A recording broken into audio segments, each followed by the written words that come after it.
Welcome to the deep dive. Today, we are plunging into a medical mystery so rare, I mean truly rare, that the handful of people who have it are, well, they're both universal saviors and in constant clinical danger. We're talking about the Rh-null phenotype. You might have heard it called golden blood. Golden blood! And it is the rarest blood type known to medicine, right? Absolutely. When we say rare, you have to understand the scale. We're talking about maybe one person in every 6 million globally. Wow. Yeah. There are fewer than 50 confirmed carriers in the entire world today. That really puts it in perspective. So our mission for this deep dive is to figure out what makes this blood so unique, why it's so dangerous to have, and what some brand new research, including a finding out of Scandinavia, is telling us about it. And it all comes down to this central paradox. On one hand, Rh-null blood is golden because it can be a universal donor within the complex Rh system. Meaning if someone has really tricky antibodies, this is the only blood that might work for them. Exactly. It's a lifesaver. But, and this is the terrifying part, if you have golden blood, you can only receive Rh-null blood, period. Which makes the person carrying it just perpetually at risk. Okay, let's start with the basics. What is it actually like physically to have this? It's not just a label, right? It changes the cells themselves. Oh, it absolutely does. Right.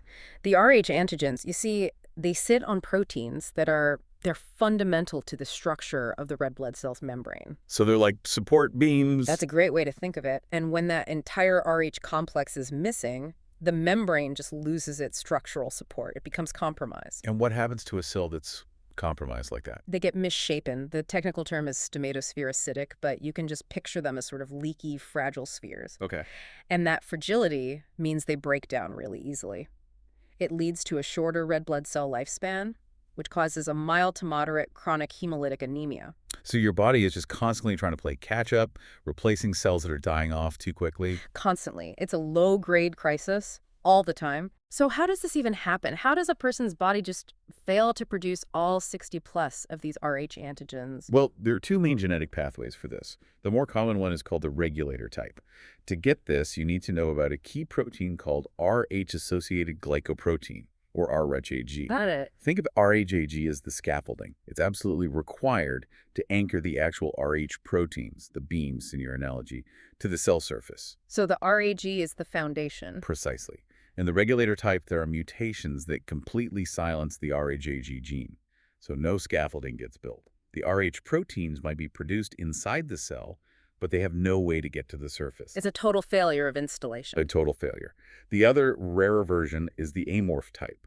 In that case, the problem is with the Rh protein genes themselves. They're defective. The Rha scaffolding is still made, but, well, there's nothing to install on it. And this is where the new research comes in, right? A 2023 study from Uppsala University, they looked at 4 unrelated Rh-null people with Scandinavian backgrounds. Right, from Norway, Sweden, and Finland. And what they found was a totally novel way for that regulator type to happen. A new breakdown in the system. A new one, yeah. It was a single tiny change in the Rha gene, what's called a splice site variant. The technical name is C.946-2AG. Okay, that is definitely genetic jargon. Can you break that down for us? What does that string of letters and numbers actually do? I can. So think of a gene like a long instruction manual. The instructions is broken into chapters called exons, and in between there are editing marks called splice sites that tell the cell how to piece it all together. So it's about cutting and pasting the instructions correctly. Exactly. And this mutation is like a tiny single-letter typo in those cutting instructions. Because of that typo, the cell's machinery completely skips an entire chapter in exon. Oh. And that skipping creates a nonsense instruction that basically tells the production line to just stop. It's a premature stop codon. So no Rag scaffolding gets made. A microscopic flaw that just brings the whole system to a grinding halt. And it doesn't just halt the Rh system. That's the Yeah. fascinating thing. It causes this domino effect. A domino effect. What else gets taken out? Well, this is where you really see how central the Rh complex is. When it vanishes, the cell also loses the LW glycoprotein and another one called Fi5. On top of that, it has way less of 2 other key proteins, glycophorin BGPB and CD47. And the U antigen is involved too, isn't it? Yes, the U antigen becomes completely undetectable, which really supports the theory that for the U antigen to show up properly, it needs both Rh and GPB to be there and working together. It's like a whole ecosystem on the cell surface. It really is. And if you pull out that keystone piece, everything Yeah. else starts to shift or crumble. Okay, so the most specific, detailed insight from that Nordic study was about the S antigen system, which is part of that GPB protein you mentioned. This is where it gets really granular. It does. So genetically, these patients should have the S antigen. Their genes predicted they were positive. But when they tested for it, Things went sideways. The researchers used a panel of different commercial antibodies reagents that are designed to detect these antigen.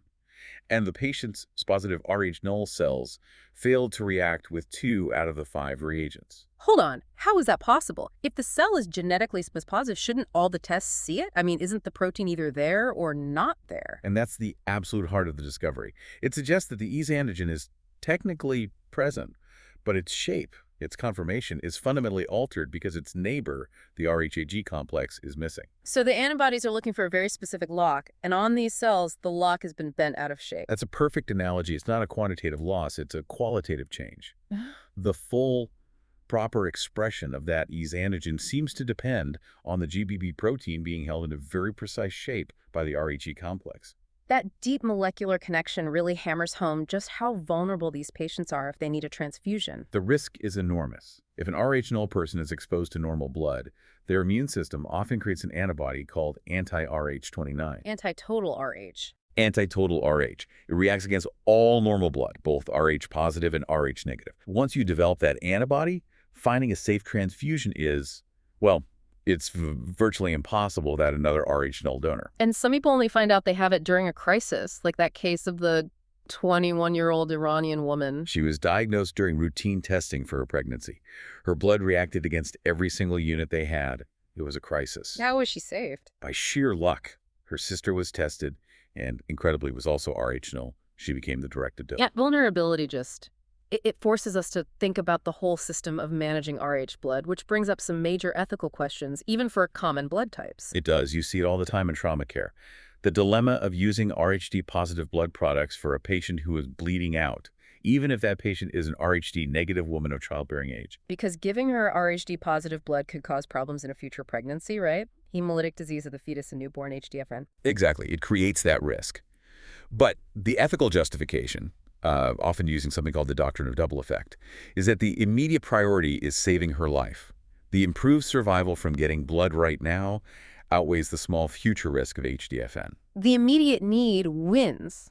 But that doesn't just let the hospital off the hook, does it? Not at all. It actually creates a whole set of obligations. They have to follow up, test her for immunization, counsel her on the risks for the future. It shows how even with common Rh types, the ethics are complex. And for golden blood, those obligations are global.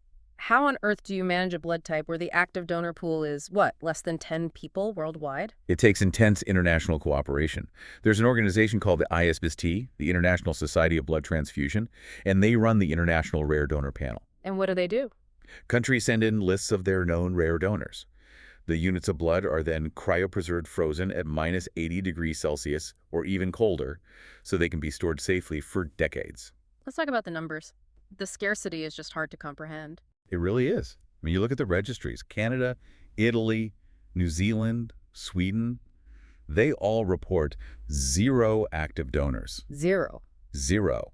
The U.S. has reported just 2. One is Group A, one is Group O. The U.K. has 1 active donor in the National and International Registry. China has 5. That's pretty much the global supply right there. So the pressure to recruit and retain these hyper-rare donors must be astronomical. How are they treated? Like VIPs, as you can imagine, but the approaches really vary. In the UK, for instance, a rare donor gets a VIP flag code in the system, so their donation is immediately pulled for special processing and freezing. I think the programs that really get personal are the most interesting. Tell me about what they do in Iran. Oh, Iran's program is remarkable. They have a national program for very rare types like D-, which is almost as complex as Rh-null. And they do more than just call you up to donate. Much more. They provide education, they help with transportation, they offer financial stipends for expenses and time off work. But it's the gifts that are amazing. The gifts? Yeah. Each donor gets a personalized wooden plate and a platinum necklace. And the necklace is engraved with their name, their rare blood type, and an emergency phone number for the blood center. Wow. So it's a badge of honor, but it's also a lifeline. It makes them feel protected, not just like a resource. Exactly. And you can contrast that with the situation in Spain. Their one known Rh-null donor actually has mild hemolytic anemia because of his condition. So donating is physically harder for him. It is. So he prefers to only be contacted for the most urgent life or death patient needs. He's personally managing the burden of his own rarity. So when you pull it all together, this deep dive into golden blood shows us that one tiny genetic defect creates this huge paradox. You have a universal life-saving tool on one hand, and this incredible personal vulnerability on the other. And it requires this massive global system to manage it. We've traced this from its first identification in an Aboriginal Australian woman back in 1961, all the way to these new variants in Northern Europe. It spans the globe. It really does. So considering all the effort, the global logistics, the VIP flags, the platinum necklaces, everything it takes to manage these few dozen invaluable people, it leaves me with one final thought. What's that? If the cost of managing the scarcity is so high and the personal burden is so great, does the medical community have an ethical obligation to prioritize research into things like synthetic blood or maybe even gene therapies, something that could one day remove the lifelong burden of rarity from these individuals entirely? Something to think about. Thanks for diving deep with us today.